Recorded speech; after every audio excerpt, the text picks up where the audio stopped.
Okay, good afternoon. So I'm assuming that everyone that is here because they're enrolled in auditing, right?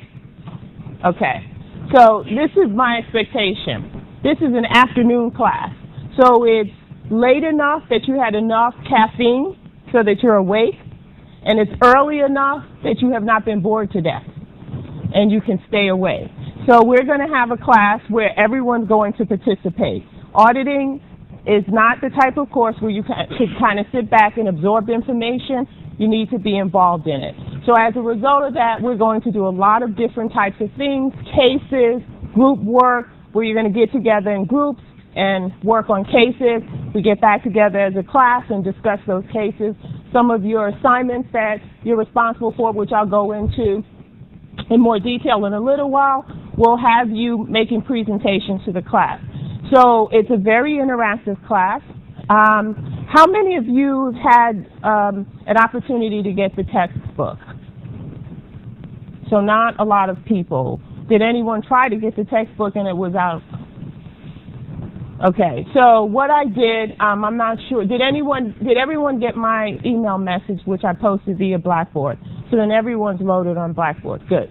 I posted the first 4 chapters, which should take you through the first 3 weeks, and certainly by then the bookstore should have the textbook on order. I will follow up with them to find out what the delay is, as well as talk to the publisher to make sure that we get the book. It's really important that you keep up, and the way you keep up is you prepare for class prior to class, which is why the schedule is up, so you know exactly what the readings are and what my expectations are. So let's talk a little bit more about what my expectations are. Now, who's saying, this is all new to me. Can I push this in? You just need to push the keyboard. Oh, okay, good. Okay.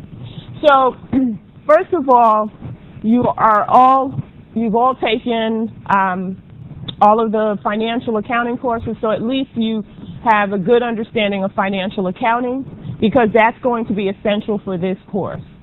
The one thing we do not do in this course is crunch numbers. Okay, so there will be no posting to the debit side or posting to the credit side. Instead, as auditors or future auditors, you're going to analyze and evaluate the information that's already contained in the financial statement. So it's critical that you have a thorough understanding of financial accounting. And by you being here means that you have a thorough understanding of financial accounting. So it's really important, especially with the case studies that we do. Your understanding of accounting, financial accounting, is going to be key.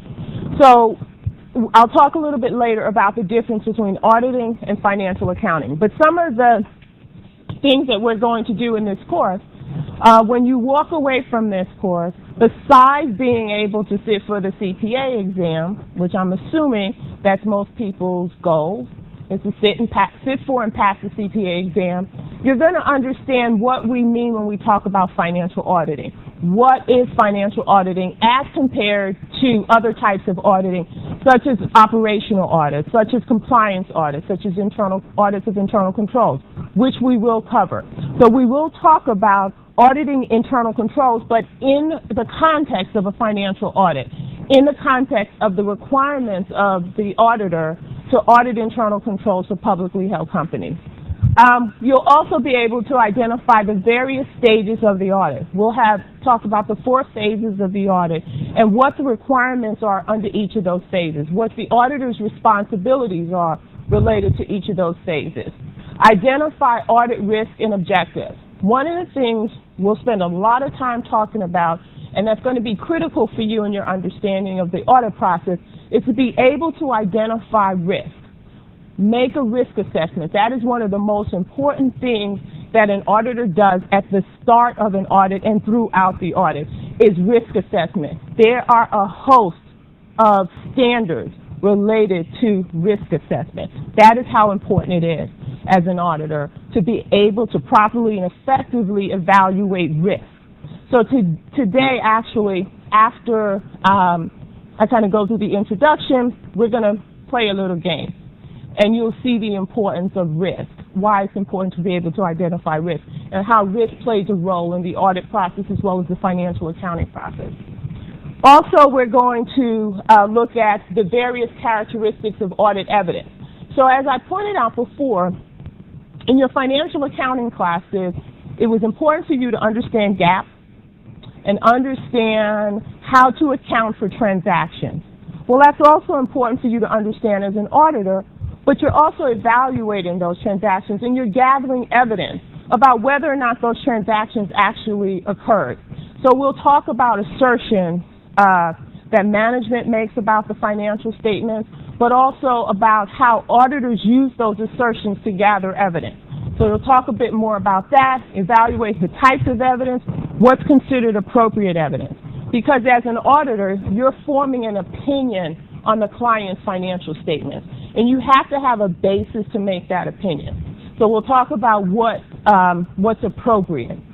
I talked a little bit about internal controls. For publicly held companies, it is the auditor's responsibility to issue a report on internal controls as well as a report on the audited financial statements. So we'll talk a lot about the audit of internal controls and the Sarbanes-Oxley Act that has now made it a requirement of the audit for the auditors to issue a report on internal controls, to evaluate internal controls.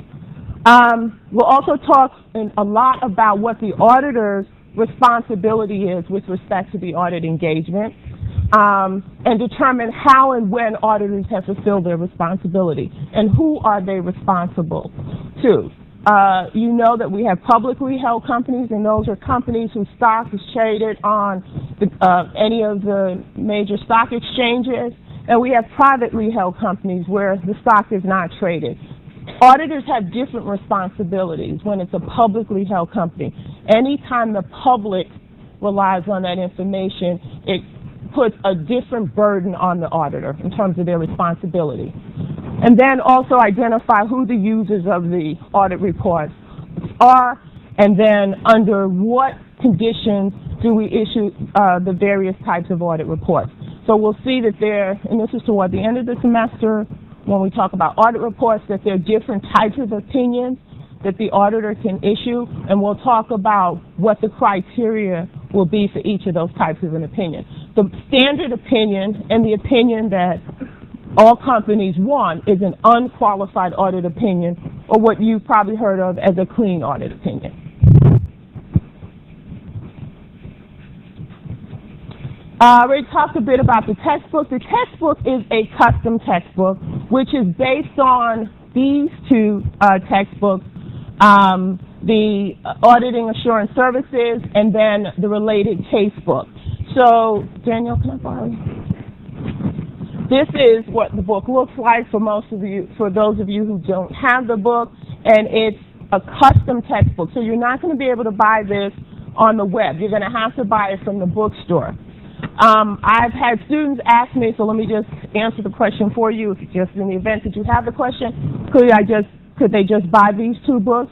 That's fine with me. The purpose of, I don't have any royalties associated with this custom textbook. The reason I put together a custom textbook is because we don't utilize all of the chapters in the Aaron's book, nor do we utilize all of the cases in the case book. So the purpose was to put together a book just based on the chapters we're going to cover and the cases we're going to cover. So as a result, you spend less money. Now, if you feel like you can go online and get these two books cheaper than it will cost you to buy the custom book, it's fine with me. So that's your choice. I have no preference whatsoever. The custom book, as I said, is there because we're only covering selected chapters and cases. And so that's what you'll find in the custom book.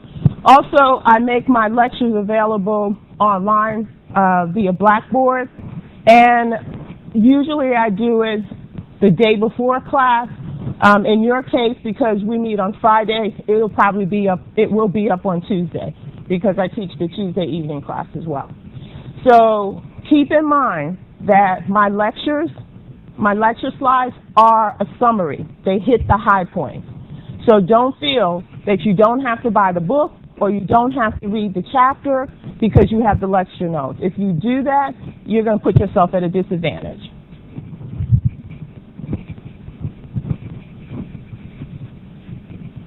I think I already said this. We learn actively, not passively in this class. There'll be a lot of group activities that you participate in the class that I expect you to participate in. We do a lot of casework, cases, regardless of the number of cases in the book. I also assign other cases that we work on in class. It's important to integrate the information that you're learning. We're going to learn a lot of information. It builds, so it's a good way cases are a good way to kind of integrate what you learn and put it to the test so you can actually see it in a real world kind of setting. So it's a very active type of class. I pointed out that it's important to come to class prepared. Utilize whatever resources are available. In the syllabus, I give you a list of various websites that you should go to, that you're going to have to go to as you're working on your cases, especially the group case, where you learn about the standards, the PCAOB standards, the standards issued by the Auditing Standards Board, so there'll be a number of resources available to you. It's really important to participate. You'll notice that on the syllabus, there are points for participation, and I just want to reiterate, even though I have it in the syllabus, I want to reiterate, you do not get participation points because you showed up to class, okay? It is your responsibility to show up to class. So you're not going to get participation points because you're sitting in the seat. You get credit because you're sitting in the seat, okay? Participation, I laid it out in the syllabus. It means you participate. It means you actively ask questions, respond to questions, volunteer answers. So it is really about participation. So in the syllabus, just in case you're unclear about it, I suggest you read that very carefully so that you can see how you earn participation points. Again, I tend to talk fast because I'm a New Yorker, but and I know this, and so sometimes I do fall into the habit of using terminology that I'm comfortable with using that might not be in the book. Stop me, ask me, and say, what in the world are you talking about? If you don't understand something, stop me. Yes, I have a syllabus. Yes, I have a schedule. But it's important for me to make sure that you understand the material, not for me to get through the syllabus in any specific order. If we need to spend more time going over something, we'll spend more time going over it. But I don't know that unless you tell me. I don't want to find that out when I grade your exam. Okay? If you don't understand it, I need to know that before you take an exam. You're going to want me to know that before you take the exam, right? Deal? Look alive, people. Okay? All right. Okay, so 2 exams. A midterm exam. It's right before the spring break, I think, and the final exam. The final exam is not cumulative, so it will only cover the chapters subsequent to the midterm exam. So I've laid out in the syllabus the exact chapters that each exam will cover, and of course that might vary depending on whether or not we get through those chapters prior to the exam. So 2 exams equally weighted. There's also an integrated audit case that has 7 parts. It's called the Pinnacle Audit Case. The case is actually in the textbook. Most of the materials that you need to complete the case is in the textbook in terms of the supplements, but there are a few that I will post online to Blackboard, but we really won't start on that case until we get around Chapter 8, so at least not for another month or so would you need to start working on the Pinnacle case. That is a case that you will work on in a group. So by next week, what I need you to do is self-select. I'm going to leave that up to you in groups of 5. The group should be no more than 5 people. I think there's a pretty even split in terms of the number of people in the class, but there might be some groups that have 4 people. But it should be no less than 4, no more than 5 people in the group. Okay? So I need a list from you by next week telling me the members in your group, or email me the members in your group. So it's a 7-part case. There are a list of questions, and the case builds on the material we cover from Chapter 8 on. And there are a list of questions. Your group is responsible for answering those questions. In addition, I will randomly select or assign to each group one part of the case that they'll discuss in class. So let's say, for instance, part 1 is due somewhere in about a 5-week time frame. Every group hands in every single part of the case. So your group is responsible for handing in all 7 parts of the case. In addition, your group will be responsible for discussing one part of the case, leading the class discussion on that portion of the case.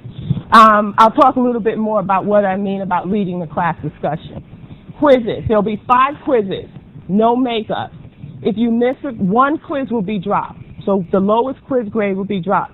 So therefore, if you miss the quiz, that's the grade that will be dropped. No makeups on the quiz, and there are no makeup on the exam unless you have a valid reason for missing the exam, which I've outlined that in the syllabus. Okay? So 5 quizzes, 1 will be dropped. And then I talked about participation. Okay? The exams and quizzes, I'll go over this again as we get closer to it, but the exams, the midterm and the final, combination of multiple choice questions, short answer questions, and problems. I've posted on the syllabus a list of suggested problems, and I'll also post the answers to those problems on Blackboard. And those are problems that are in the textbook. There is no homework other than the cases that are due.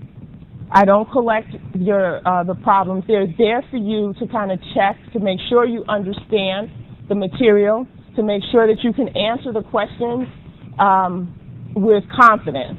Okay? And as I said, I will post the answers to Blackboard. Some of these I will selectively choose in class to go through, but for the most part, the suggested problems are just that for you to do as practice problems in preparation for the exam. Quizzes will be all multiple choice, and right now I'm leaning toward posting those on Blackboard. It depends on how easily I can upload it to Blackboard. If not, we'll have the quiz the first 15, 20 minutes of class. I haven't decided yet. So I already talked about how to prepare for it, so I won't belabor that point. Okay, the Pinnacle Integrated Audit case, as I said, is 7 parts to that case. They're active learning exercises. So it starts from Chapter 8 on, and each section deals with the relevant material in that chapter. So for example, Chapter 9 deals with audit risk and materiality. So the case questions will be based on audit risk and materiality.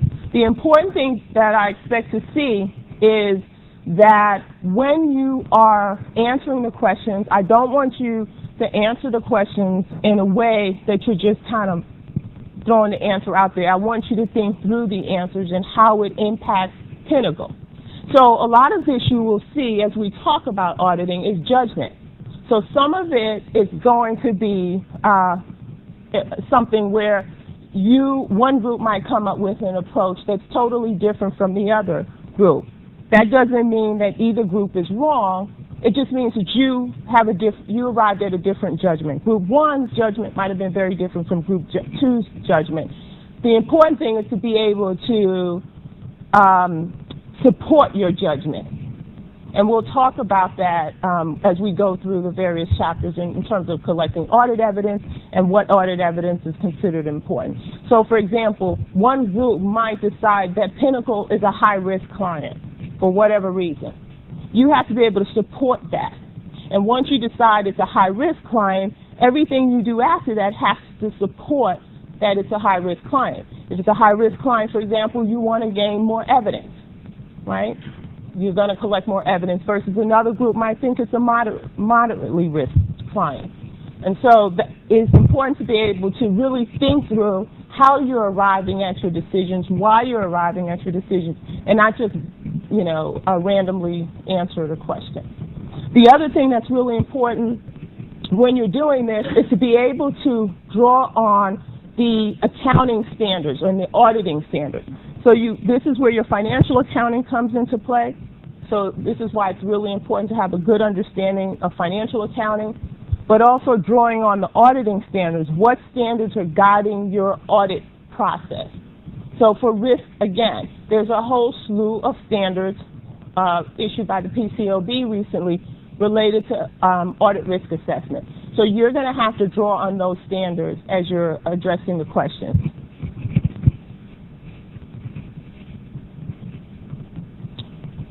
Okay, I talked about it. Okay, any questions?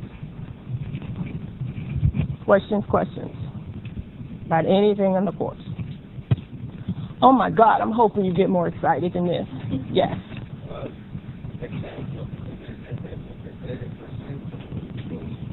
Multiple choice, short answers, and problems.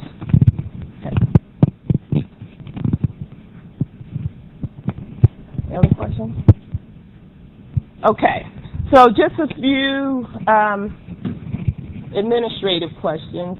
Hussein, how do I get the other one? The game. Let me introduce, some of you already know Danielle Lombardi.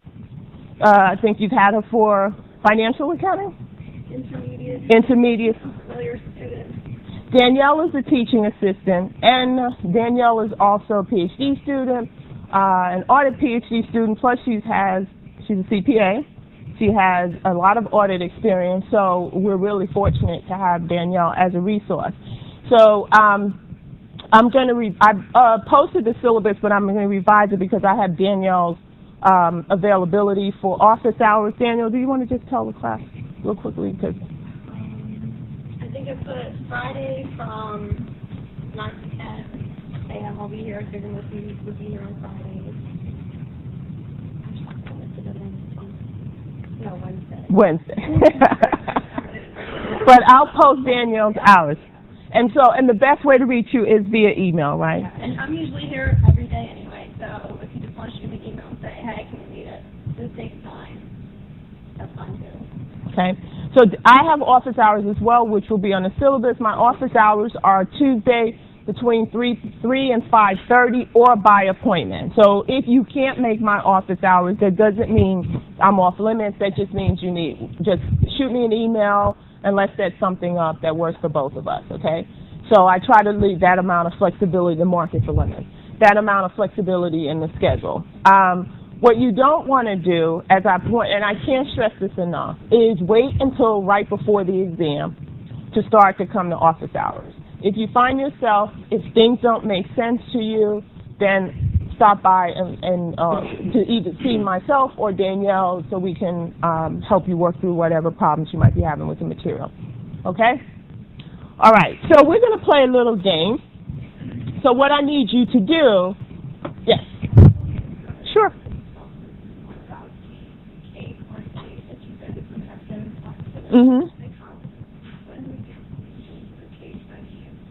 You see on the syllabus, the case really starts around Chapter 8. So let me borrow your textbook. I need mine. So for those of you who have your textbook in front of you, if you look, the case is in the questions in the back of the book. I'm sorry, each chapter. So, for example, I think it starts with Chapter 8, which is on page 223.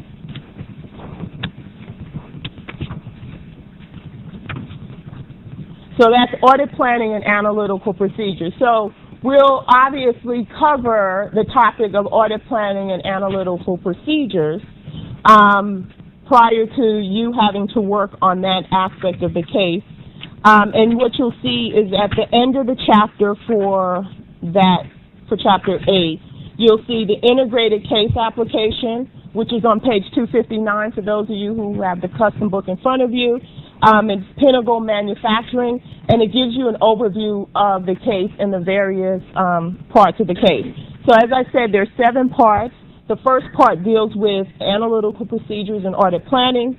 The second part deals from Chapter 9, which is understanding risk and the relationship of risk to the audit process, understanding internal control, which is the next part, conducting thought and brainstorming and assessing risk. So there's a part after each specific chapter. Not all of the chapters, but the 7 parts will deal with audit planning, materiality and risk assessment, internal controls, fraud, designing the test of controls and substantive test of transactions, determining what's an appropriate sample size, and then performing the audit testing and evaluating the results of the audit testing. So those are the 7 parts, and they follow each of the chapters. And you'll see in the syllabus, the case is usually due, or that portion of the case is usually due 1 or 2 weeks after we've discussed those topics. So it'll go into so the case is not due at the end of the year. I'm sorry, at the end of the semester. The case is due periodically throughout the semester, each part. Okay. Any other questions? Okay. So we're going to play a little game. I need you. I think they're slightly less. So why don't you break up? I need to form. Let's just form about 8 or 9 groups, and I need you to form groups of 4 or 5. Okay, so kind of just break into groups. Come on. Move it, move it.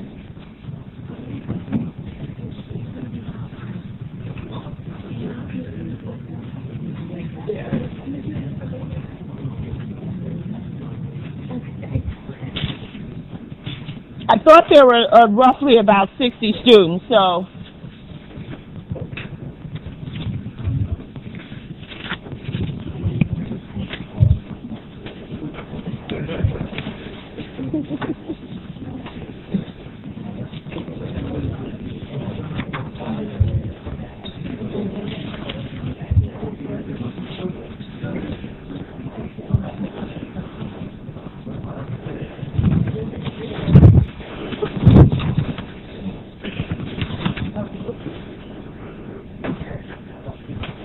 Okay. I need, well, let's see. Okay, what, can you count off groups for me? Start with a number. You have your hand up? Group 1. Well, let's see this. Group 2. Group 3. Okay, you're my seller group. Okay. All right. Okay. So everyone else in my buyer groups, you are a buyer? You're with this? Yeah. Okay. So you're my buyer group. Your group, buyer group 1. Your group, buyer group. I need, can you kind of consolidate here? Okay, so buyer group 1, buyer group 2, buyer group 3 behind you, buyer group 4. So I need you 3, 4, 5, 6, 7, 8 to be my observers. Okay? Did I miss anyone? Okay, what are you guys here? Okay. No. I need you to consolidate with some of these seller groups over here. How many in your group? 5?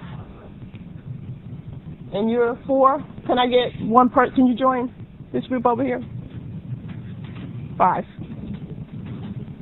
Okay, so you're a seller group. Okay. No, you're not a seller group. You're a buyer group.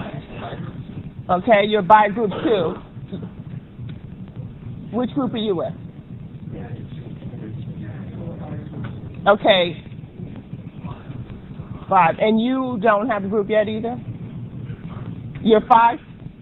You have 5 people, but you don't have a group.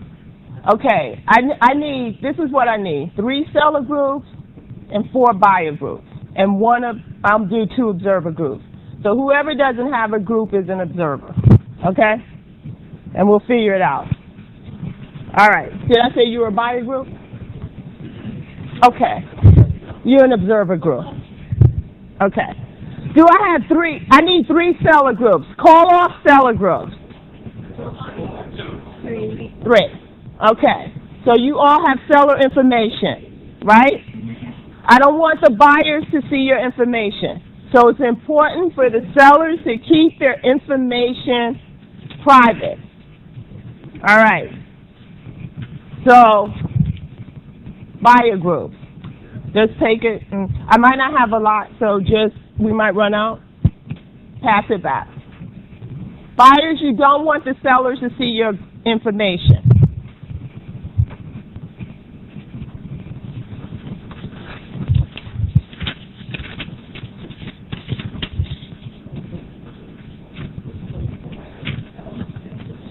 Oh, here's some more sellers. Yeah, we have that. Oh, we had some extras? Okay.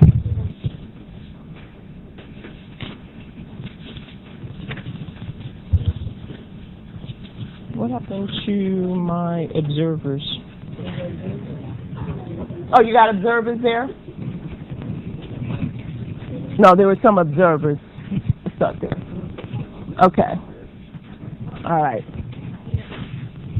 All right. Okay. What do you have here? Now, you have observers? Okay, you observe. So can I have the observers go over there? Just temporarily. Knock stuff out. I need to see who my buyers are.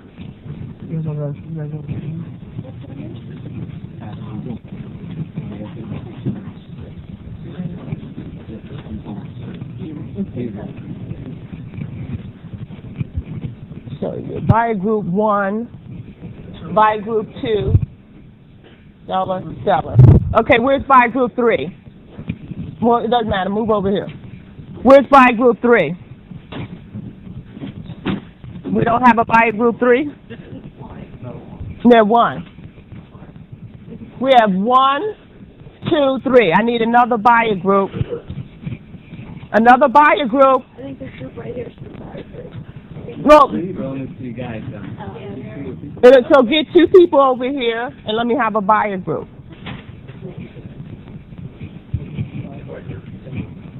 Oh my God. I bet you if I said I was giving you 10 points, everybody would be over here.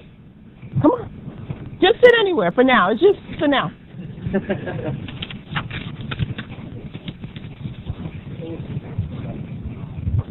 Okay, so buyer group. No, now you're a buyer. You don't have, you didn't see any, you didn't observe anything, so it's okay.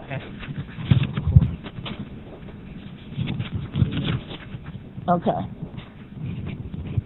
You can come over here and be a buyer.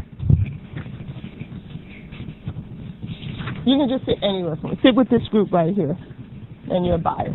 They need a woman's touch. Okay, so these are my observers, right? Did you get an observer handout? Can we get, could you guys share and let me, no, I need observer. I thought I had like 10 copies of it. Okay, can I have, you have it right here. Okay, I knew I had more copies. There you go. All right, so you're all observers, all right? I'll talk to you guys last. You don't have any buyer seller information, do you, observers? No. Okay. All right. Woo! Now you know how difficult it is to put together an audit team. All right. So this is a market game, and this is, I don't know, some of you might have covered this in your market for, in your finance class. It's called Markets for Lemons. So I basically have, I changed it a little bit because it got too convoluted in the last class. So what we have are 4 teams of buyers and 3 teams of sellers. And the seller teams are going to start the process, right, because they're selling something. So it's important for you to make sure you understand what you're selling. You can in your mind sell widgets, diamonds, cars, iPads, whatever. What you're going to do is sell something you're going to determine the quality and you're going to determine the price. Your sheet gives you guidelines as to what that should be. You can set the price at whatever you want to set the price at, right, as a seller. The buyer team will buy the product if they want to. They don't have to buy a product, right? So each buyer team can purchase only 1 unit, right? You can only purchase 1 unit as a buyer. Each seller team can sell up to 2 units. So you have 2 units, you can sell 2 units. So buyer team 1 and buyer team 2 can buy from the same seller. But the buyers can only buy 1 unit. For the seller, if you do sell a second unit, you have to sell it at the same quality and the same cost, sales price, of the same as the first unit. So it has to be the same quality and the same sales price, but it's going to cost you $1 more. if you sell a second unit. So that's going to impact your profit. If you don't sell anything, then you don't have any costs involved, right? But then you don't have any sales money either. So on your sheet, it tells you how each group earns money. Buyers earn money by purchasing a product at a price that is below their value. That's how you earn money. Okay. It means more to you than you had to pay for it. So its earnings would be your value for that grade purchase minus whatever the price is that you purchased it at. For sellers, you earn money by making one or more sales at a price that is above your cost, right? Sales minus cost equal net income. Sales price minus cost of grade produced is how you generate a profit. Okay? So as we go along, we're going to run this for about 7 periods, and midway through the game, we'll make some changes to the rules. And I'll tell you what those are. So I will collect your decisions. First, the sellers will decide what price they want to charge. Once they decide what price they want to charge, we're going to put it up on the screen, and then the buyers can decide whether or not they want to buy and from which seller they want to buy from. So I will randomly have the buyers select one of these cards to determine which order they go in, and then we'll go in descending order from there. Once the seller has sold a unit, you will be asked whether or not you want to sell a second unit. You don't have to sell a second unit, but if you do, as I said, it has to be at the same price and quality as the first unit. So, just to incent you to engage, all right, the buyer team and the seller team that earns the highest profit will automatically get 10 participation points. So you have some incentive, hopefully. That's enough incentive. I'll tell you about that later. What about it? It's a game. So what happens? Does everybody win? No. I'll deal with you observers. Just calm yourself. Okay? So now I want the sellers read over your instructions, and for period 1, determine what grade of goods you're going to sell and what price you're going to set for the market, and then we'll record it. Buyers, Danielle's going to go along, and you're going to select one of the cards, and that will determine the order that you go in. Okay, now let me talk to my observers. What you're going to do is, as it says here, is you are actually the audit firm, but they don't know that, right? Not now. So your initial responsibility is to kind of go around, and what I suggest you do is kind of break up. And some of you kind of observe what the sellers are doing, and the others observe what the buyers are doing. And I want you to kind of listen in on what they're doing and figure out what their strategy is, what they're talking about, because you're going to have to kind of come back and debrief, okay? So you're just observing for now, and then midway through we'll switch. You don't give them you don't give them any input, right? You just observe what they're doing. You can't tell the buyers what the sellers are doing, and you can't tell the sellers what the buyers are doing. You're just observing. You're just trying to gather information. So you're in the information gathering stage, and observe, how they're coming up with the decision that they're making to price their product. Okay, and then we'll switch midway, but they don't know. Okay. They don't need to know what your role is either. Just tell them you're observing. Okay. So some of you take the buyers and some of you take the sellers. Take notes.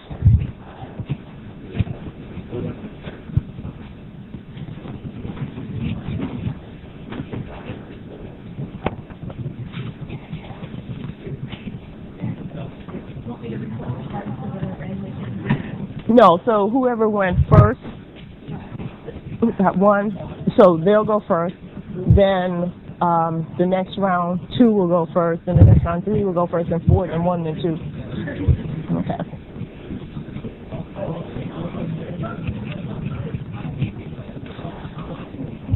So Danielle, I need you to record, so when we get the information, right?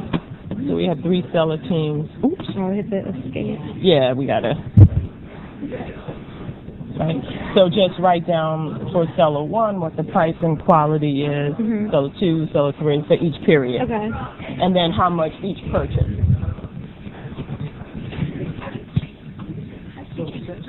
It's up to you guys. Yeah, We have to stick with these. Well, this is what it costs you. Right, that's the cost. Yeah, the cost. You have to stick with the cost. You could set your price. We can set our price. Right. The seller, the buyers know nothing about what you have. Whatever you want them to be. It's up to you. That's right. It's up to you. What is our goal to Earn a profit. Yeah. I would go to make profit. Right. They don't know, they don't have your information, you don't have their information. They don't know what the quality is, they don't know what your cost is. Just, they don't know. And we have to name something that we think we will. No, you don't have to name anything. You just say, I'm selling this. It's generic. Okay. Yeah. Yeah, it's generic. And we can choose for 7 different prices. No. So what you're doing is period 1, period 2. So you just focus on this first. So you have to indicate what the grade is and then what the price that you're charging for it. And then if someone buys from you, then you can add. But right now, just indicate grade and price, just for period 1. Because you're going to learn information after period 1 that you might want to change.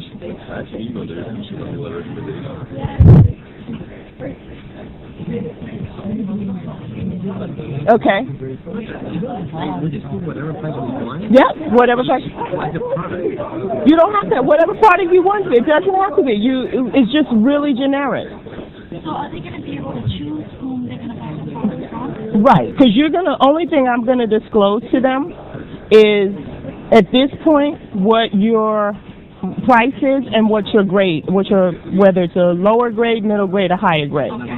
Right, They're that's not going to know. right. They don't know anything about your cost. Right. They know nothing about your cost. So you could charge whatever you want.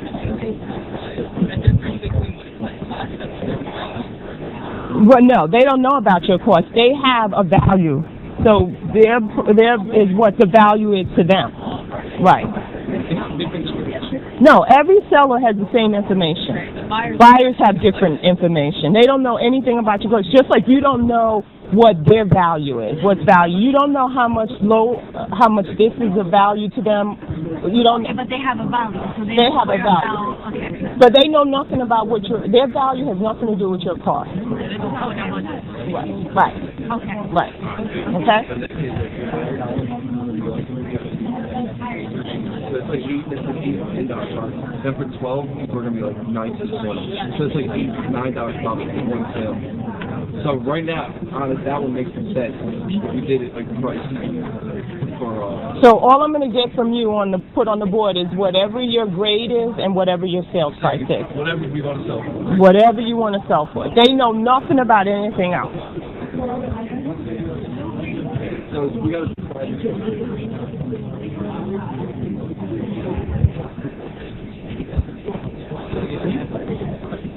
Okay? So what I'm going to do, you're a buyer, right? I'm just going to put up there when the teams are ready what their price is and what the grade is. And that's all you're going to have. And you have to decide if it's worth it to you. Okay?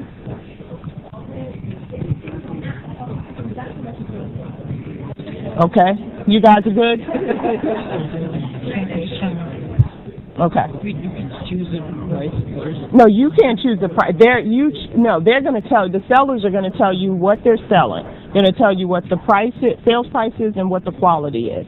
And you decide based on this order whether or not you're willing to buy. And that's going to be based on where you are, your value, right? They don't know anything about your value. They don't know what a low grade means to you, what high grade means. They have no idea what your financial structure is. The number we pay, the number that. You don't have to buy. Yeah, so you will go second. Oh. No, this is period 1. So we're going to run this for 7 periods. So once you decide, once I put up the information about what the sellers are selling, you can decide if you want to buy or not, right? So let's say you decide to buy from seller 1. So you would put seller 1 here, whatever the grade, let's say they were selling medium grade, right? What the value is to you of medium grade, what the purchase price is, and then the difference is your profit. This is our ID. That's your ID. That dictates when you go. So the first group, the group who selected one goes first, and then whatever that number is, and then you follow through that order. No, so the group who selected first goes first, and you go second, and right, and then we switch it around. So every group then on the second period you'll get to go first. Yeah.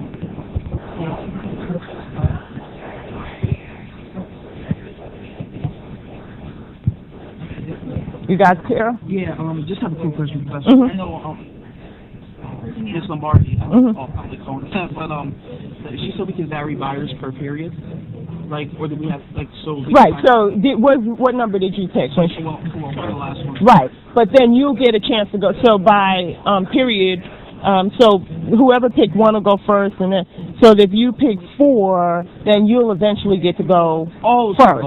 Right. These are periods, right. Oh, wow. So for the first period, you don't have any information right now. The only thing you know is what the value is to you. So once I post that, unfortunately, you go fourth. Right, you can decide if you want to purchase from any of the sellers that have remaining units. Okay. Right, you can decide not to purchase. Okay, so with each period comes a different set of information. Right, exactly, exactly. Okay, so that makes sense. Okay. Okay. Now that makes more sense. Okay, good.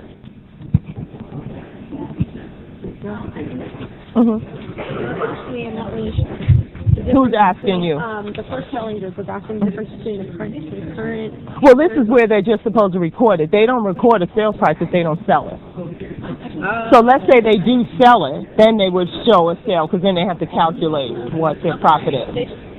Price, right. And if somebody buys it, then they go through the calculation. You guys good? Yeah, we're just waiting for us. Okay, I'm gonna get them moving. Oops. No, that's okay.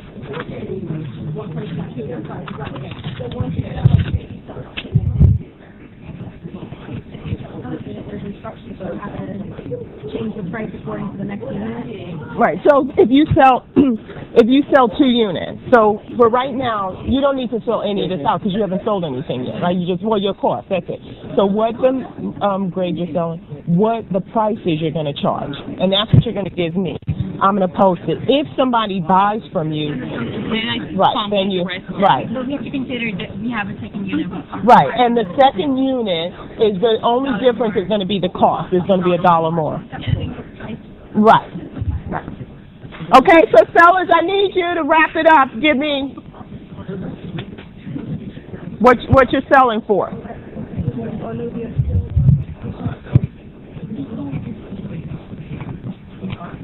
You guys ever play this game?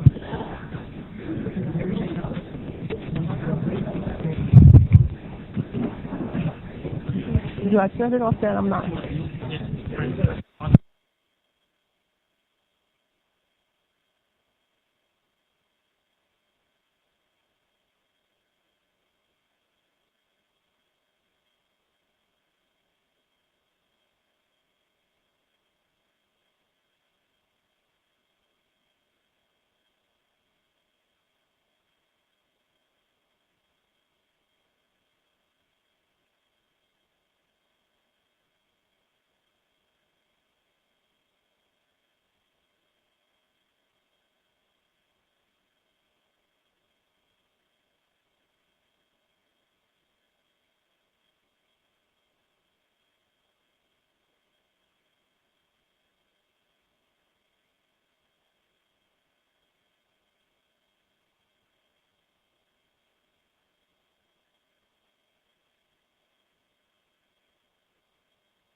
Okay.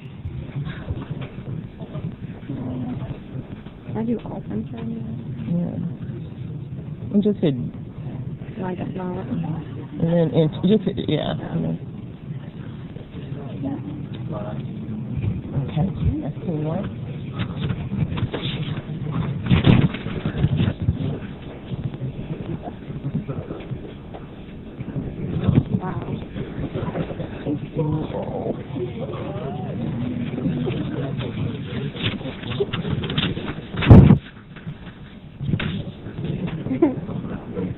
What is group number 2 spelling? Okay. Group 3. Okay. Group 2. 2, right? Make sure you put your names on. Group 3. 1, I mean, right? Okay. So, buyers. This is what they're selling, middle, high, and middle. So now, who selected card number 1? Okay, who do you want to buy from? Okay, so you're buying from seller 3. What's your buyer team number? Okay, so you're buying from Daniel. You want to put that in there for me so we can track? Okay, so who chose number 2? Not buyer 2, but who chose the? So, and your buyer team is what team? No, did you select when Danielle passed out the cards? Who selected card number 2? Okay, and what's your number? What's your buyer team number? 4. Okay, no, but that was 4. Okay. Okay, who do you want to buy from? Seller 3 as well? Okay, so seller 3 sold all their units. So put 2 under seller 3? Yeah, just put 2 units. Okay, who selected card number 3? In your buyer team, which one? Okay, they're not buying anything. That's fine. And then the last buyer team. They're not buying anything either. Okay, so to recap, buyers 2, buyer team 2 and 1 purchased nothing. Okay, buyer team number 4 purchased from seller 3, and buyer team 3 purchased from seller 3. So seller 3 sold 2 units. So seller 3 is going to be the only seller team that records any profit or loss. Okay, so seller team 3 record that. All right, so what I now need is for the teams, we're going to go on to period 2 to set your price and quality for period 2. And we'll go through this again.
Okay.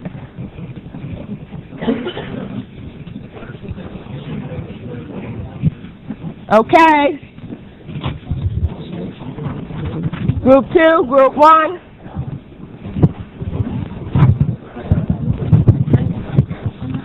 Okay.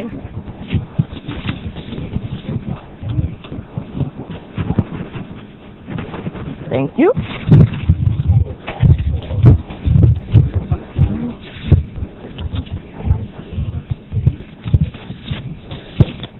Okay. So here we go. 1. Okay. Okay.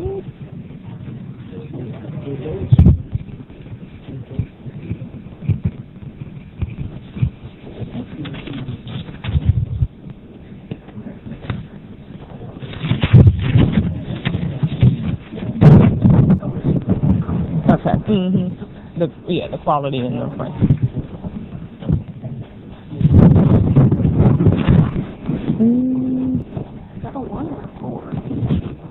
Well, they'll correct us. It looks like a 0. They'll correct us.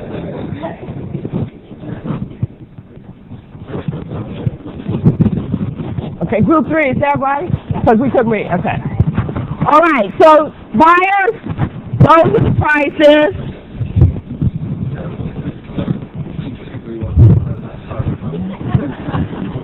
So, okay, so the team, which buyer group has number 2? I think you guys back there selected card number 2. Okay, so who you want to buy from? What seller? Okay, so 1 unit for seller 3. And remind me your group number again? 3.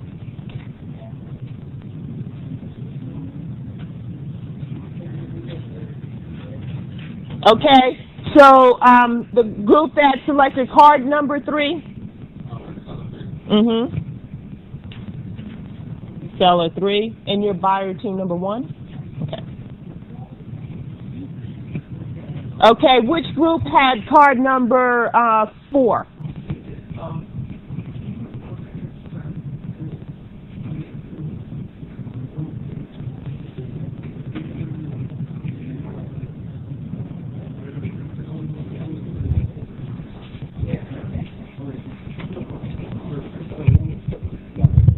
Come on, buyer team.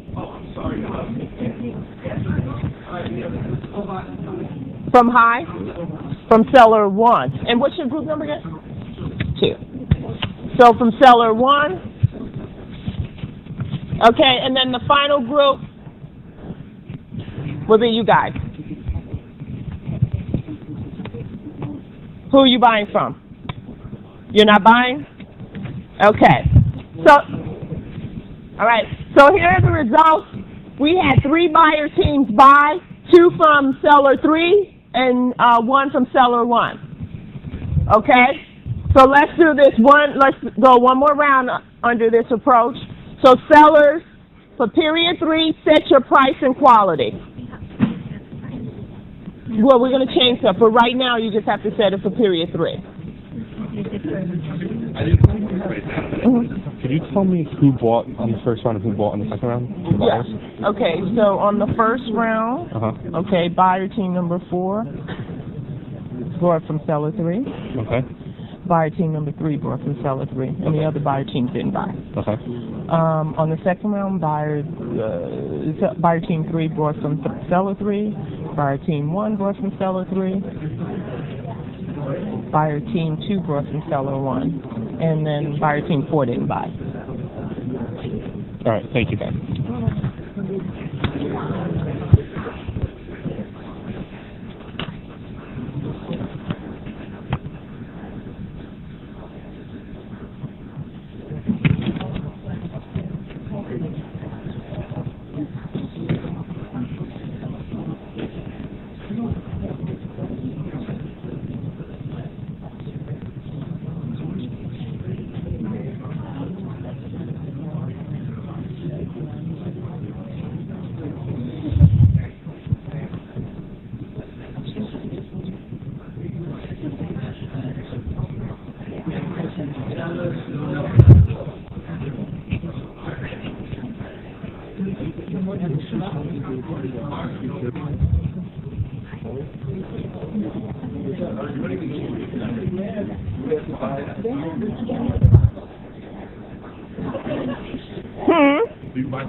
No, they don't. We just don't have them.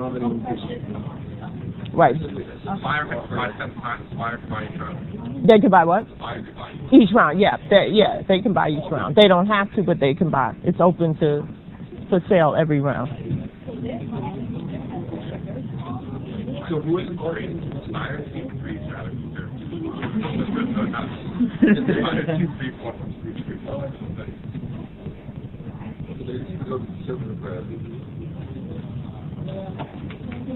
And what do you mean? Conservative on what? Price, quality? Price-wise. They didn't need to hire you to. Mm-hmm. Okay.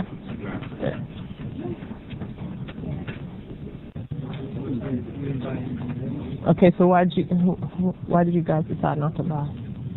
I'm just curious. Hmm?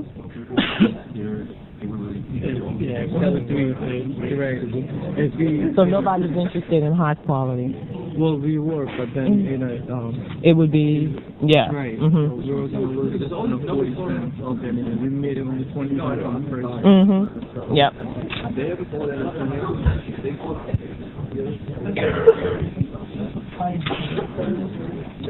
Okay, what are you guys thinking? So, what was it? Okay. Mm-hmm. Mm-hmm. Okay. I'm not getting it. Why did they buy it? They're not getting it. Why would who buy?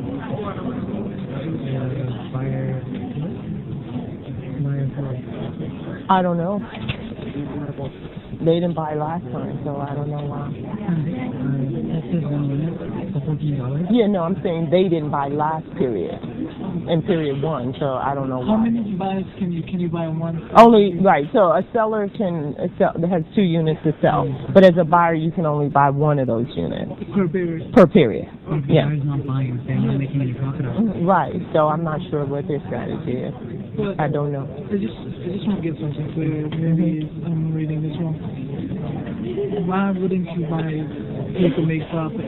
Is there like a certain numbers of buys? Well, in this case, right, so let's say for instance, seller number 2 had a higher rate, like they said it was high, but if they're selling it at 20, that's, why would you buy? Yeah. Right. Yeah. I'm not sure what's going on, but that would be interesting to find out from them. So he raised a good question. If you look, this team, I think, in period 2, purchased from seller 1, who was selling high quality at 14. Based on their schedule, if they're selling it higher than its of value, so why would you buy something of greater value? That had least value. Why would you pay more for something? I think it was for the long term. Okay, so, but that's, I don't know, but that's, those are the kinds of things. I don't know. I think I heard them say long Yeah, long good. term. So, but that's a good thing to bring out. And when you're observing it is that they have this long-term strategy, even though, and what that strategy is, we don't know, but they're thinking more long-term. Okay, seller team. 5 seconds. Notice how the seconds are getting shorter and shorter. You say you make more money, so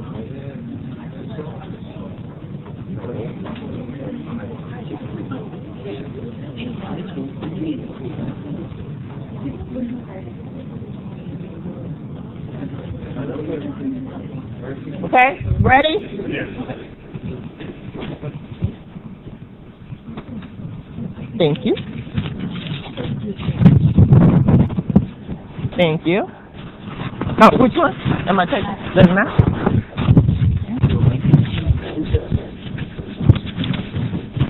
Okay, sellers team 3. Oh, you gave it to her? Okay. Okay. Wait a minute. What is group 2? Group 2. I can't read this.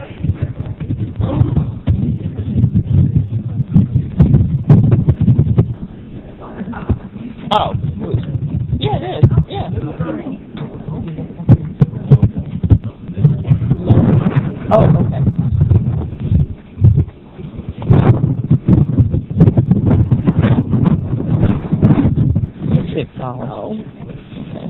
$10. And then high 14. Okay, got it. Okay.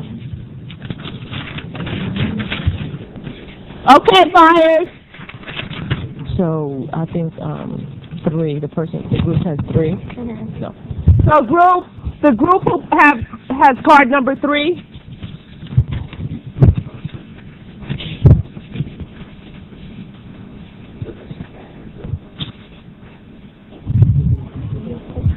Okay, which group has card number 4?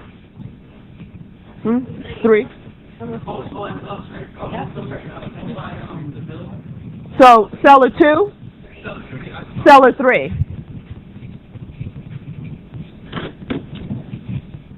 Should the sellers say they don't want to sell? This second, yeah, but they're not. Okay, so the group who had card number 1. 1. You're not buying? Okay. And the last group, buyer group?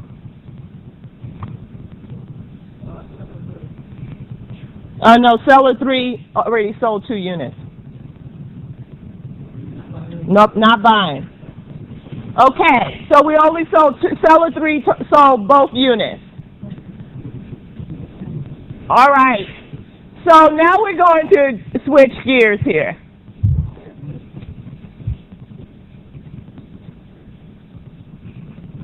Well, let's go one more round like this. One more round with this, where you come up with the price and quality we'll post, and we'll switch gears in the next period. So seller team, post your price and quality. Let's do this a little faster this time.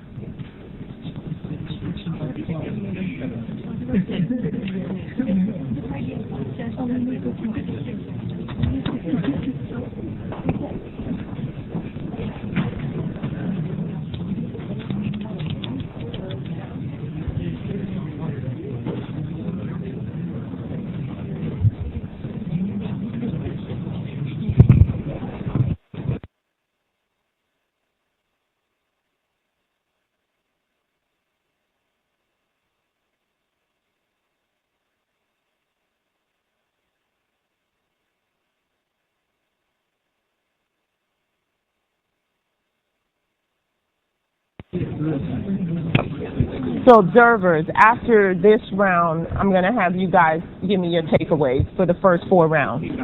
Okay? Okay, observers, after this round, I'm going to have you guys come up and give me your takeaways. So, kind of focus on what, as they progress through these, both sellers and buyers, kind of what, their strategy was and what you observed, what kind of, just your takeaways. Your questions?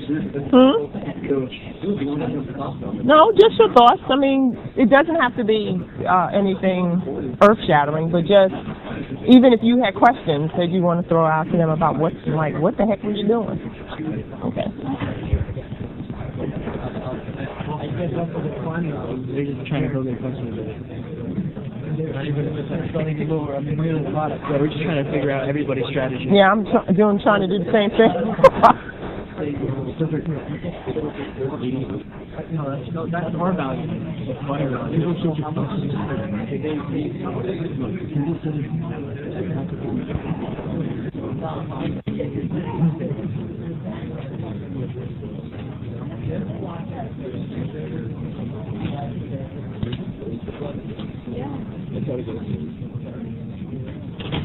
What are you thinking here? No, we're good. Roll the dice. No, we're right here now. I know. Okay. And we have one of those. Creating a monopoly on the market, that's what we're trying to do. Okay. That's the factor right there. Nobody else. Okay. Risk and reward. We're thinking outside the box. Okay. I like that. Risk and reward. Okay.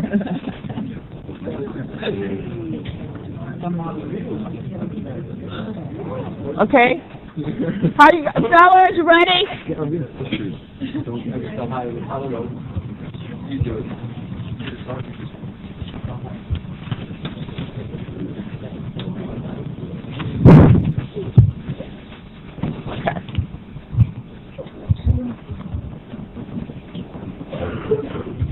Danielle. This is 2. The 1, seller team 1.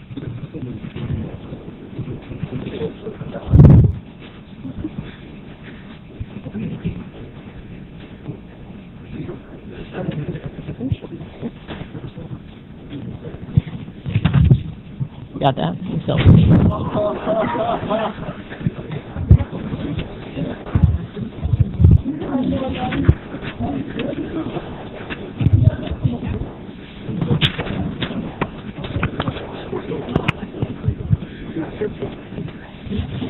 All right, buyers. So the group that selected card number 4 goes first. I think that's you guys.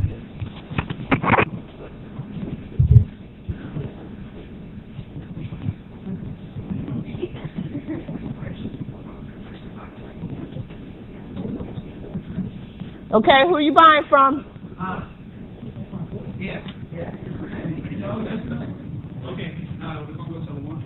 Okay, so they're buying from seller 1.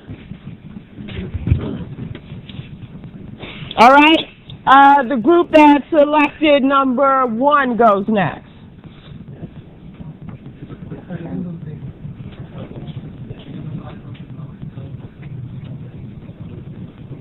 Seller 3. The group, so what, 2. The one group that selected card number 2. Seller 2.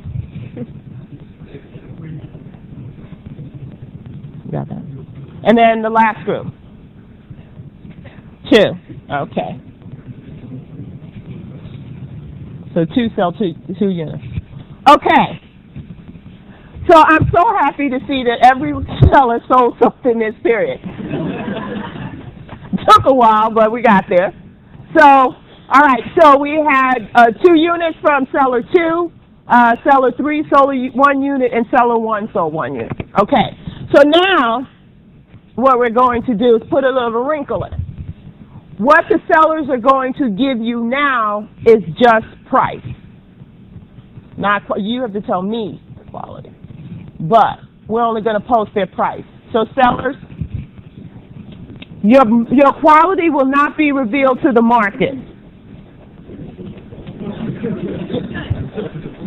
But I need to know your quality, so you're going to put it on your sheet as usual. But all right,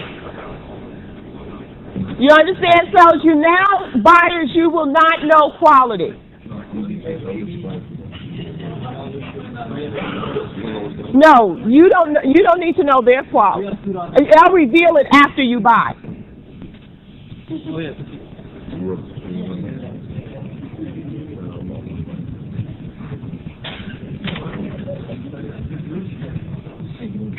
Okay. So, could I have my observer groups come forth? Now, the observer groups are going to give you their feedback.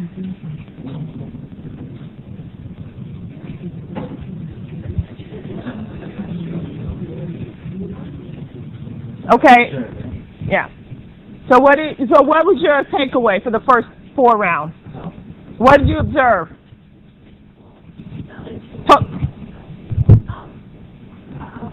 think auditors explored their price so much that probably going to loss, but then they thought that every buyer has a better price that they can't buy. Well, don't give away any of their secrets, just your general observation. I mean, but what they told you, I mean, what she said, you could see, the buyers know if you're lowering or increasing your price. So I just stopped her before she went any further. Okay? So, all right, what else? Okay.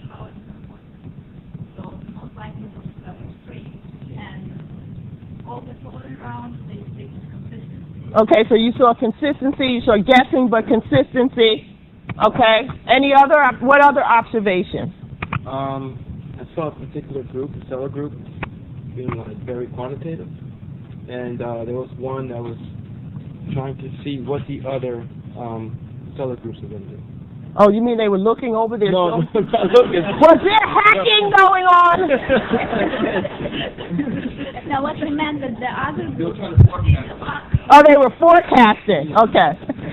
No hacking. What about you guys? Don't hide. Come on. Remember, participation. What else? What other observations? You guys were all over. What about the buyers? Talk to me about what the buyers were thinking, without naming any particular buyer group. Well, I saw a buyer group that took it as, even if they had a loss to the end. Right, so they took more of a long-term view. Okay, what else about the buyers? What about when buyers decided they weren't going to buy? What do you think? What do you... When they see the price of the real, then they only make a decision for their decision. Okay. All right. Anything else? Any other observations? All right. Okay, so sellers, you ready? All right. You're giving me both. I'm only going to post the price. Okay. Okay, now guys, it's real critical to think through. We just switched it up. They only have price information. So I want you to observe what their thought process is. Like how they change their strategy.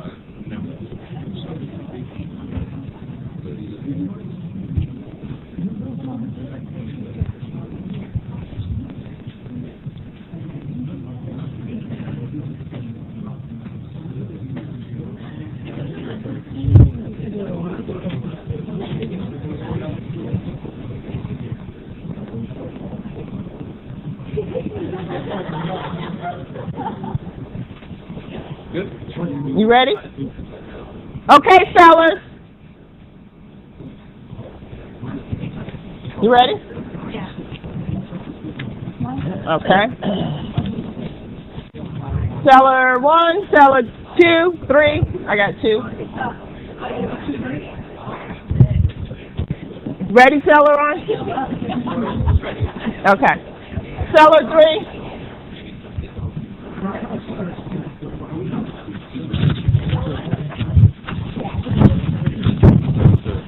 Okay, all right. So I need you to consolidate it before. Okay. All right, so we're only going to put price. Okay. So this is seller 1, $8.99. Okay, seller 2 is $8.25. And seller 3 is $7.98, it looks like.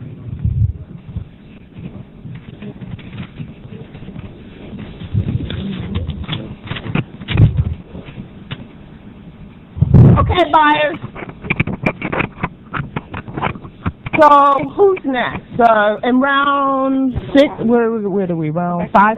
Right. Yeah, number 1. The group that had card number 1. Which group had card number 1? You guys, you had card number 1? Oh, over here. So are you buying?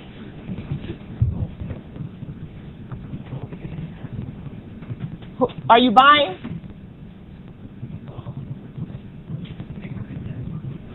Nope, okay. Okay, the group that had card number 2. I think. Okay.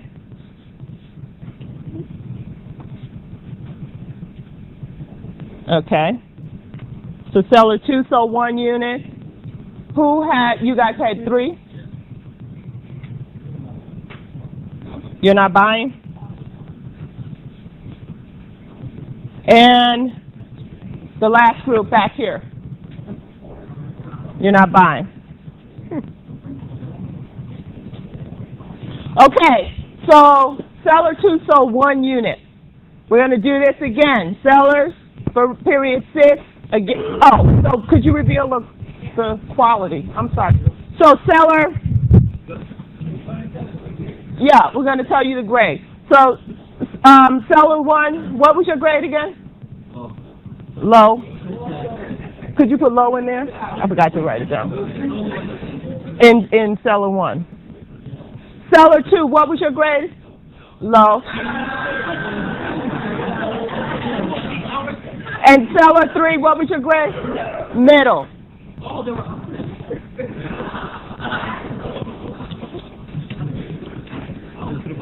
Okay, so we're going to do this again for period 6. Let's do it again. Just you tell me your price and quality, I post the price.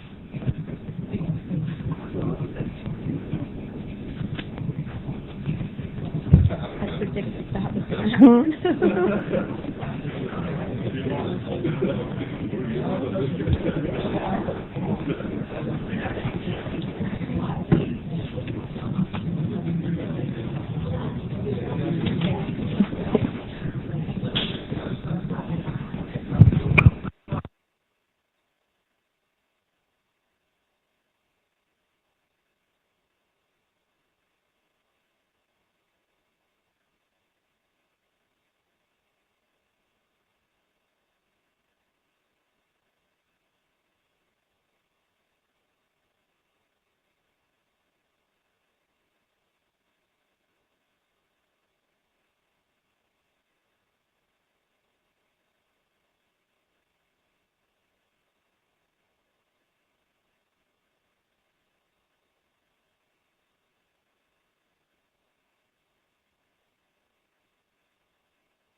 Okay, which group had card number 2? They go first. You had card number 2. You go first. Right?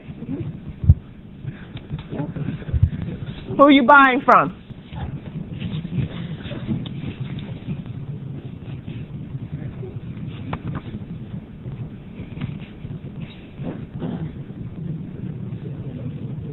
Who are you buying from? Aren't you have card number 2? Who has card number 2? They go first. Okay. Seller 3.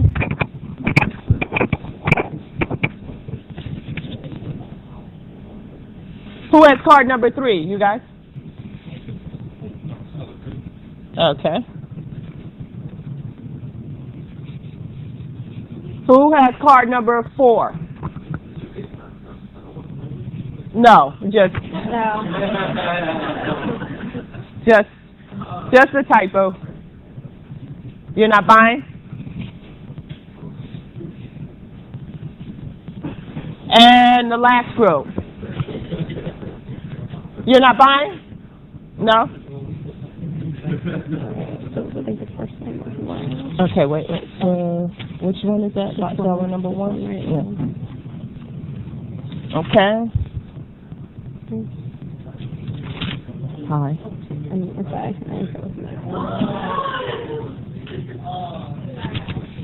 And okay. All right.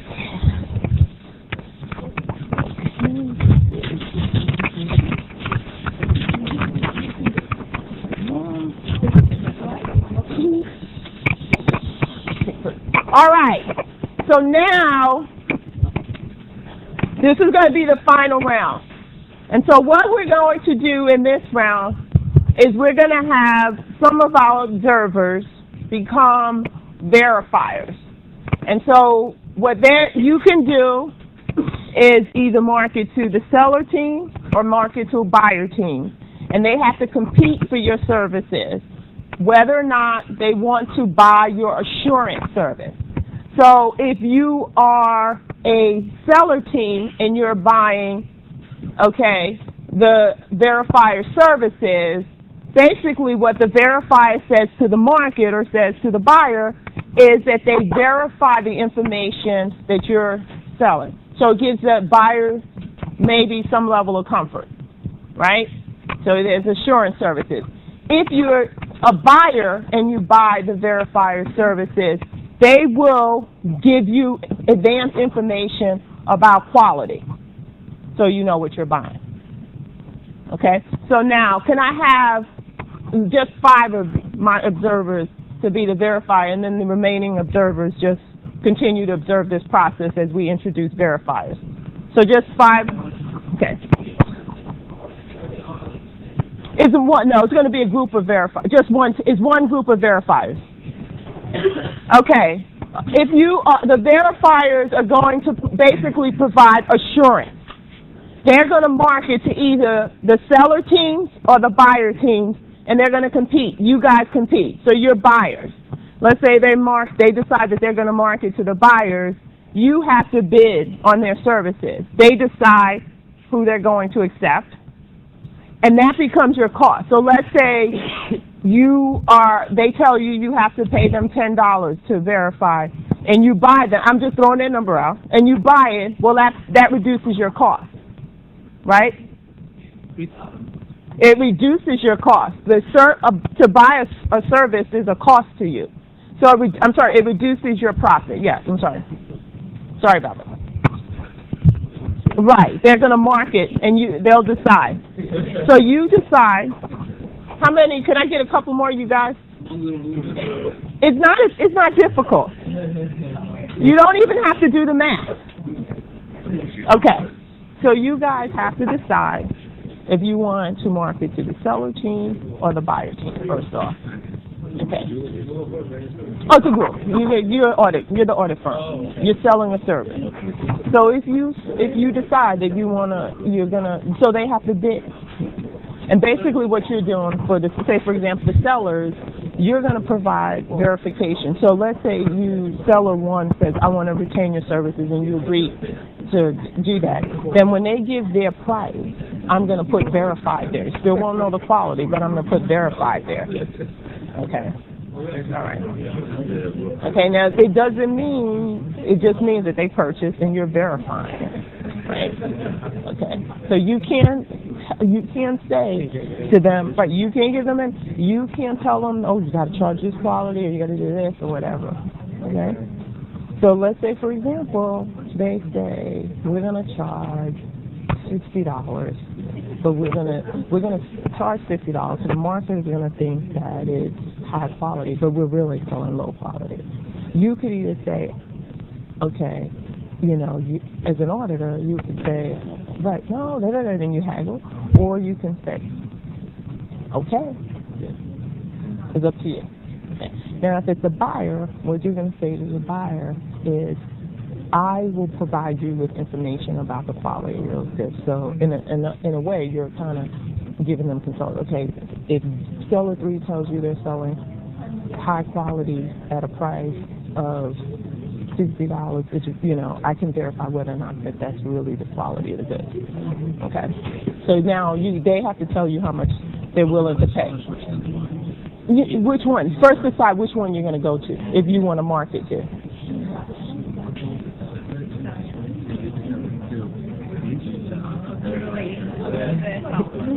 So they might be more willing. So now you could go to each of them, all 3 sellers, and say, or the buyer. Well, then they don't have to. To know which kind of quality. What about the buyer's revenue? Okay, so I'll let you guys decide, and then you do.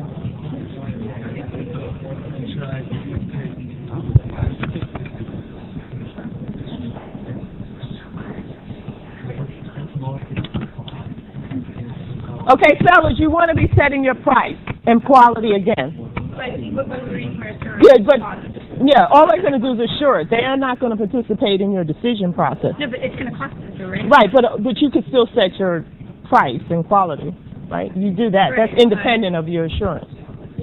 But you know the cost of their insurance services can probably factor that in. Oh, okay. Oh, okay.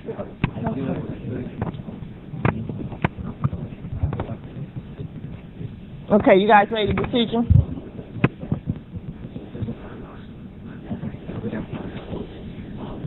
Oh, but when we get that information, you'll have it. And then you will only tell that particular team that brought it, okay? All right, so they decided, the audit firm of observers decided that they're going to market their services to the buyers. So the sellers, they're not marketing their services to you.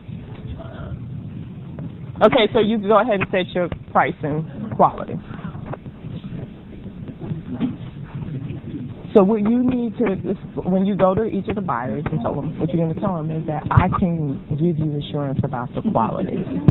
I'll know the quality, okay? And I will only share that with you. That's after they decide everything, and you know it. Right. When I know it, you know it. Okay, so now start marketing to the buyers and tell them what you can do with them.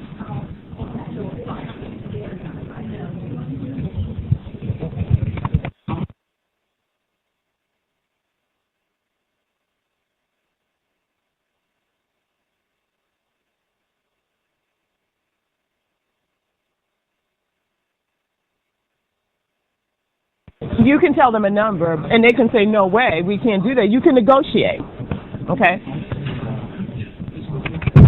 So let's start with this. How many of the buyer groups are interested in obtaining assurance services?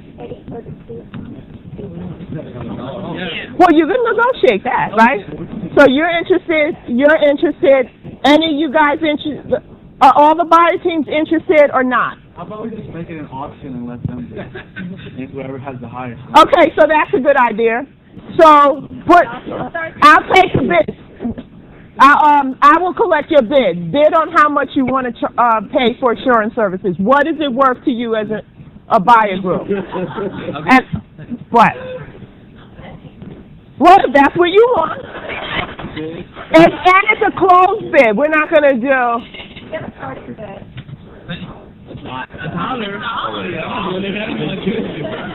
All right, so come on. All right, you have a couple of minutes to decide and give just on a scrap of paper, tell me what you want your bid to be.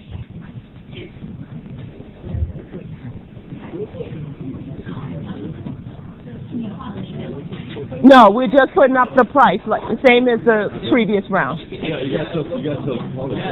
But only for the team they will only provide that information to the team that purchases their service.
Okay, verifiers, let's make a deal.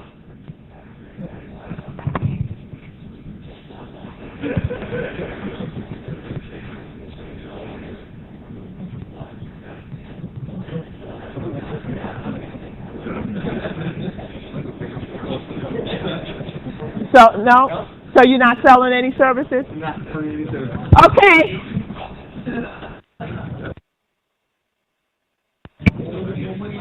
What? Okay, one more minute. See, you guys should have divided and conquered. Okay, one more minute. Howard. You don't think that's not anybody. You think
Nobody wants assurance services? No.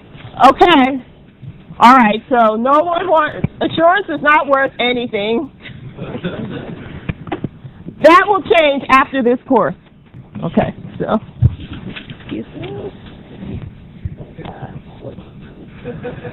This is sad.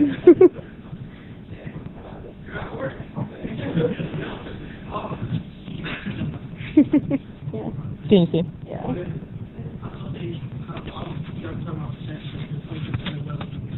Oh, it's too late now. All right. Okay, so let's get to buying. Okay, so I think this is period 7. So the group who had card number 3, which would be buyer team. You guys? Yeah, right here, right? You buying from seller 3? Okay. All right. Next group would be the group who had number 4. Number 4 would be you guys. 3. So 3 sold 2 units. Okay, number 1. You guys, who had number 1? You guys back here? Not buying. And then the last buyer group? Not buying. Okay. Put the quality back? Yeah, so group 1 is high. Group 2 is low. In the middle again, right?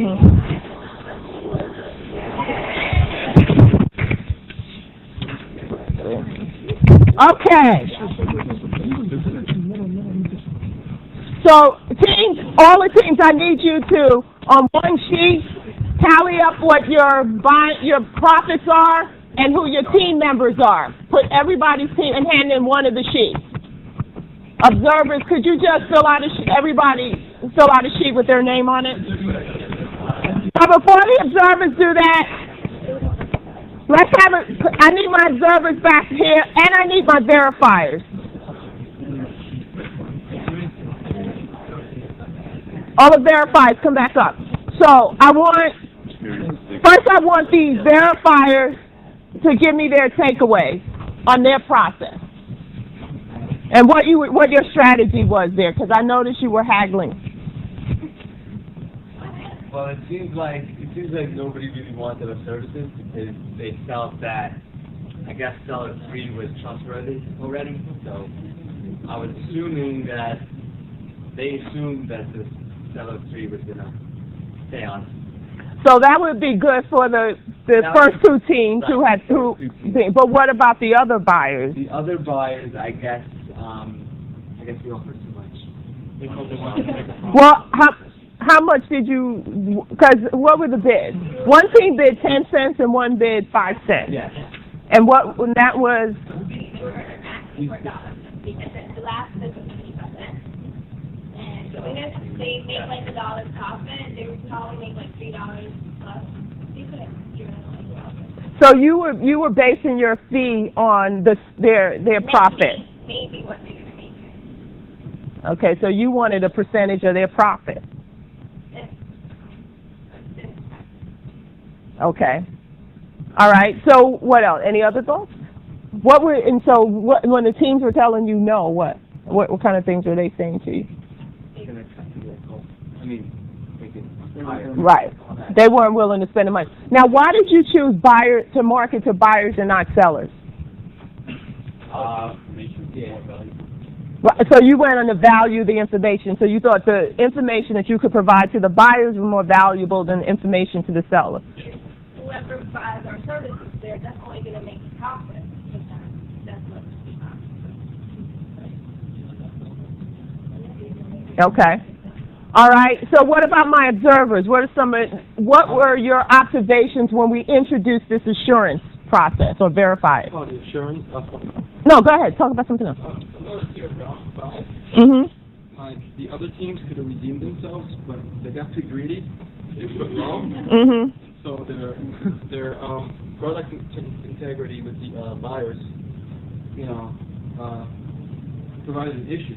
So if this one was like medium, it would be a whole different ballgame. Right. These guys, 798 middle, and so the buyer's gonna be like, you know what, these guys are honest with their product and it's middle quality. Yeah. Right. So let me hear from some of the teams. Now that the game is over, we can talk about your strategy. So team 1, okay, seller team 1. Well, in all honesty, we were very honest until we fell behind and we knew we had to make it back. That's when we got dishonest. But for the first 4, we were honest. We looked high, reasonable prices, and then we knew we knew all the buyers. We knew like they were all going to think that everyone's trying to scam them. So by time 6, the reason we went dishonesty is because we had no other choice, but we had to catch up. So that's why we went with our dishonesty. About buyer, first of all, yeah. So obviously, as I said to one, I think it was your team, this is not a Mercedes market, No. right? But I took my team, we're at school in Western Carolina, we're not in like the Aspen or whatever, not Los Angeles or New York City where it's more expensive. Well, New Jersey is expensive. Yeah, it shouldn't be. Right. Right. Okay. Seller 3, team 3, right?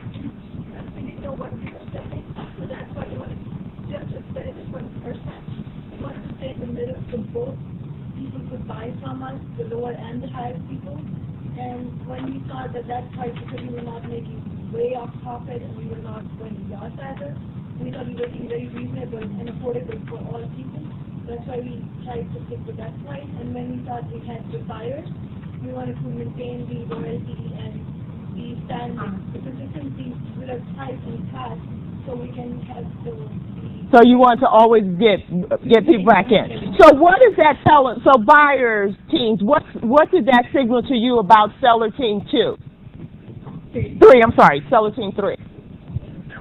Honesty. What else?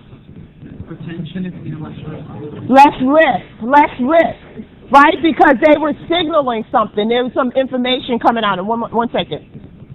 Did you guys have?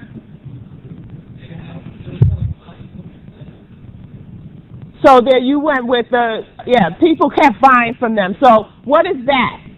What's the word I'm trying to get you to say?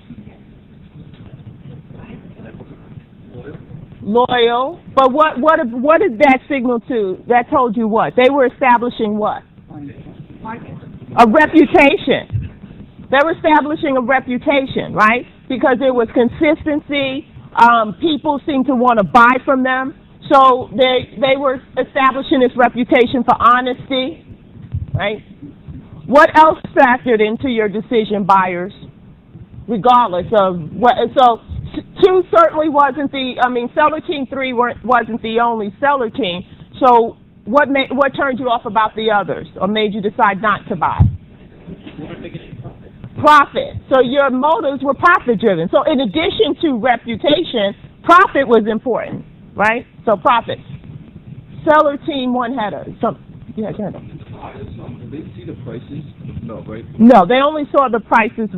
You mean your cost? Yeah. No, they don't know your cost. Just like you don't know what the value is. So you didn't know what the value... I mean, in the real world, you would have marketing teams go out and do all kinds of things to figure out what value your product has.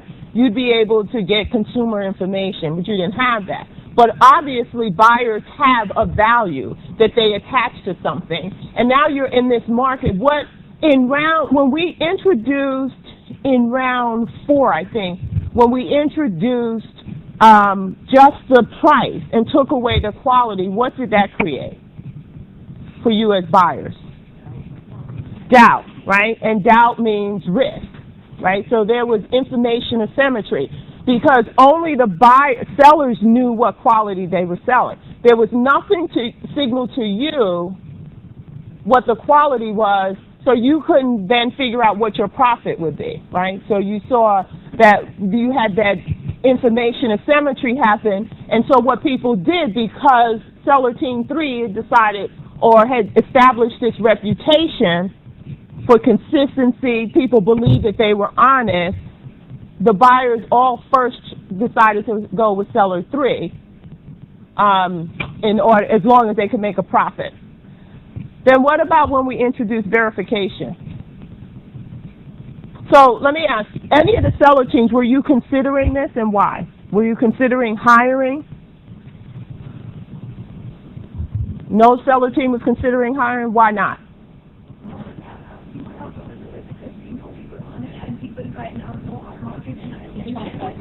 So they know, we knew we had our reputation out in the market. We were loyal to customers, and they were going to be loyal to us because we had to trust them. Okay.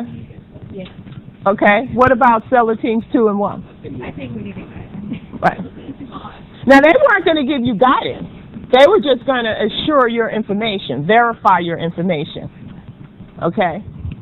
And you would have purchased from them. What about seller team 1?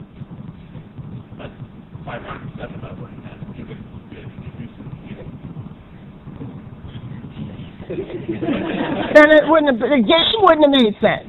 Yeah. I guess like round 7 was no, because we knew that they were being honest. Everybody knew they were being honest.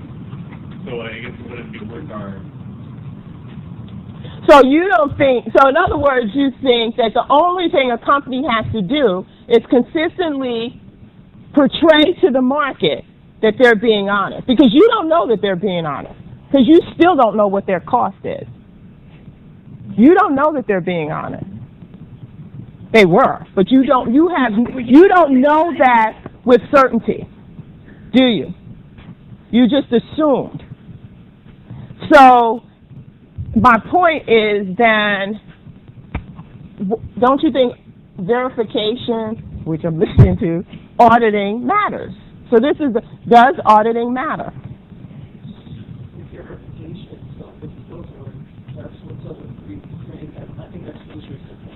The reason why they feel the need for that verification, for that assurance, because their buyer, their market, they need that.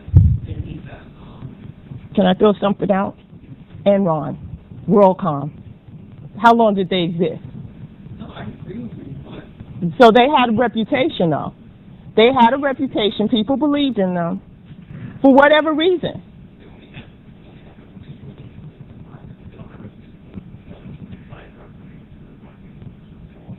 But and as a public company, you always have buyers coming into any company. You always have buyers coming into the market, and you don't know that Enron. Well, we're finding out now after they went bust, and WorldCom after they went bust, that they had these problems for a long time. And we're going to talk about this more when we start talking about the risk. But this is why, because you don't know with certainty, just because the company is revealing to you certain things, their numbers, and you like their product, that doesn't mean that they're necessarily being honest. And then we're going to throw, when we talk about this as we go through the semester, what you're going to see is that in auditing, well, in financial accounting, there's a lot of judgment. So you could look at something one way and come up with a different answer. You guys could look at something another way, the same way, and come up with a totally different answer. What are some of the, from your financial accounting, what are some of the things that require judgment? What are some of the accounts that require judgment? That don't, I'm sorry, allowance for doubtful accounts, what else? Goodwill, the measurement of goodwill, what else? Right, should you capital, is it a capital item, which means it ends up on the balance sheet, or is it supposed to be an expense? What else? You could go on. Inventory obsolescence, judgment. Warranty, judgment. Right? There's a lot of judgment. And two people can look at that same information and come up with something different. And it ends up being reported in the balance. Two companies exactly the same information, except the auditors for this company viewed it as a capital expense. The auditors for the other company viewed it as an operating lease. It changes the dynamics, right? So what a company reports, no matter how honest you think they might be, they might even think they're reporting honestly, but it's not what you believe it is. So the whole point of this exercise is hopefully to get you active and involved in this process, but to think about the importance of the market and how information comes into the market and whether or not we can really rely on that information. What kinds of things would you want to see to give you more assurance? In other words, how important is it to you to reduce your information risk? And that's what you have. The client or business knows way more about their business, their operations, than you will ever know as a market participant. And so the SEC, the PCAOB, the federal government basically says for publicly held companies, we need that level of assurance. We need auditors in the market to verify, to provide assurance that what the company is reporting is fair, okay? And even with that, because WorldCom was audited, Enron was audited, we still had the problems that we have. And then we'll talk about incentives and professional skepticism and all of those things that an auditor is supposed to bring to the table as we go through the course. Takeaways. What other takeaways? You guys can sit down. You guys can go back to any other takeaways? Had anyone played this game before in like a finance class or something, or read? This is based on, is it a finance or economics paper, Market for Lemons? It's a really famous, how do you say that? Ackle, yeah, a real famous paper. Okay, so just wrap up here. Well, also make sure everybody passes up their group. Okay. Okay. So just to wrap up,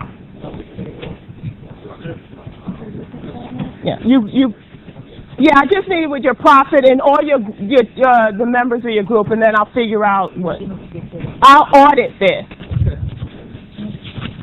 Okay. So just some takeaways, which I think we covered most of these. So when quality is not readily observable to buyers, they will become more reluctant to engage in trade. So fewer trades occur, and I think we saw that. So if we look, I think it was round 5 was the first time that we did not provide quality along with the price. And what we see here is only one unit was sold in that period. Okay? Not even group 2, or I mean seller 3 did anyone buy from. Another thing that I found interesting is that, where was it? Here. I thought it was interesting that the group, I don't remember, I'm assuming it was the first group, that they purchased from seller 2 who had they didn't know quality. They had middle of the road price. Group seller 3 had the lowest price. So I couldn't figure out why. And especially since seller 3 had seemed to start providing some level of, some information signal to the market about their quality and their consistency and their reputation, but no one bought from them. I thought that was interesting.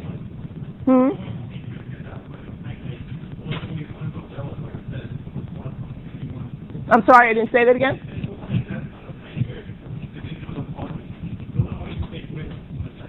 So when they didn't know the quality, no one, you see, trading almost stopped, right? We only had one unit. I just found it interesting that the group that did purchase the one unit didn't purchase from seller 3 because seller 3 seemed to show some consistency. Try to catch up profit-wise. So you thought they were selling cheaper because they hadn't been selling anything? So you really thought that seller 2 was selling a high quality at 20, or middle at $8.25.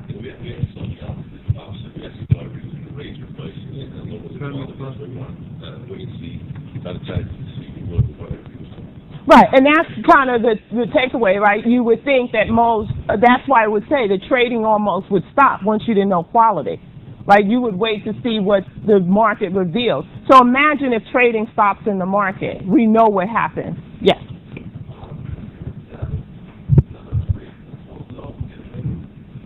Right, they could have, right, at this point, but they were just real honest, right? Because at this point, they had established a reputation, and I mean, every buyer group, if they had the chance to buy from seller 2 first, they purchased from seller 3, they purchased from seller 3. So yet seller 3 could have gained it and, charge this price and really be selling low quality. But they are honest, they didn't do that.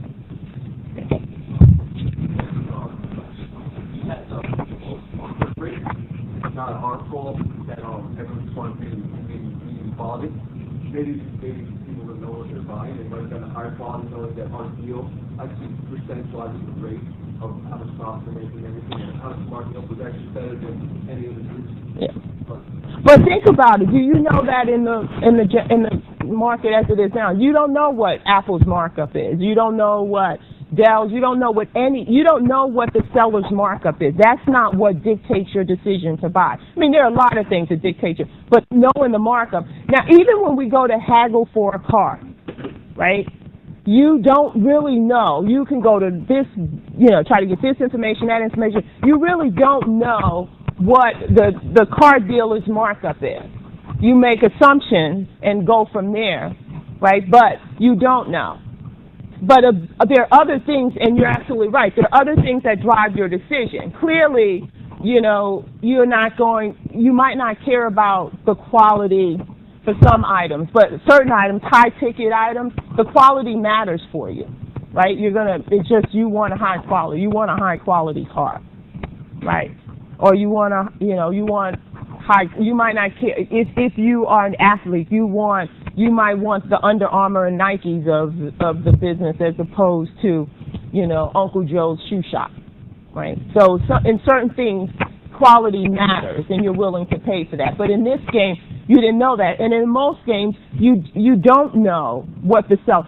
And you don't know if a company says that I'm selling high quality, and it looks really good and it's all, it has all the bells and whistles, and everyone seems to be excited about it, and they're running out to buy it.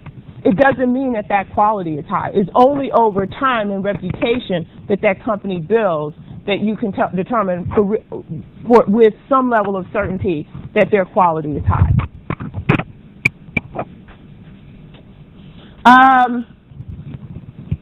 Okay, we talked about how when you don't know quality, trading can stop. We saw a lower amount of trades. Buyers might feel that they're getting ripped off, and I think some people talked about they tried to figure out what the sellers were thinking and what incentives. So you did try to figure out what the sellers' incentives were, that they might try to sell you low quality at a higher price once they didn't have to reveal their quality.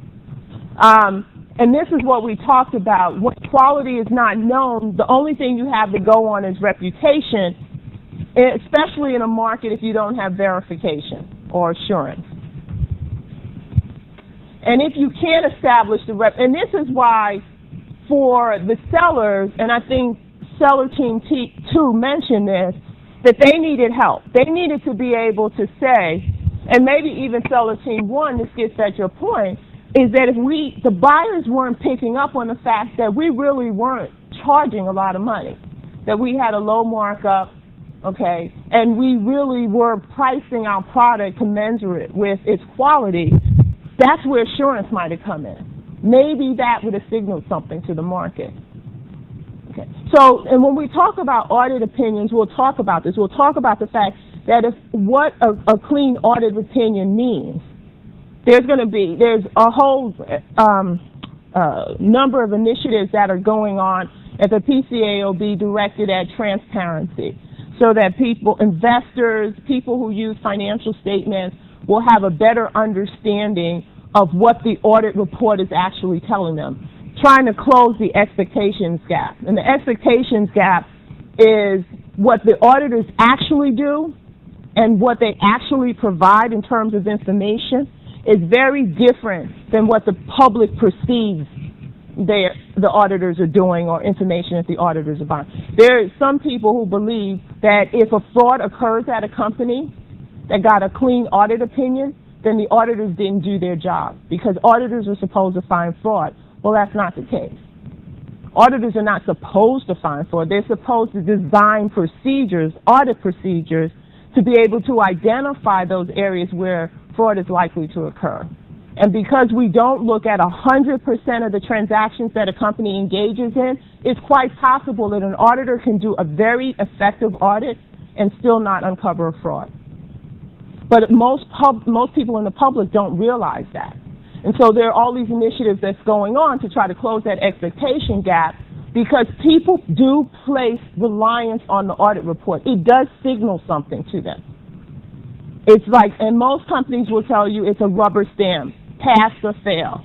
The PCAOB wants to make it more than that, but essentially it's a pass-fail to most people in the public. Okay, so I was going to show a video, but it takes a little longer. So what I want to do, I don't want to save that. No, is what I'd like you to do in the time before you leave, 1, pass up your sheet. 2, I need you to talk amongst yourself and establish your groups, okay, and put, I want to get a better feel for how many people are in the class. I think I have a roster of about 58, 60. So could you take this time to establish your groups since we have time and get me those groups? No more than 5 and no less than 4. Okay. Seller group 2 and buyer group 2. I don't know if they handed it to you already. Let me see. I have buyer group 1. No, I only have buyer group 1. Seller 1.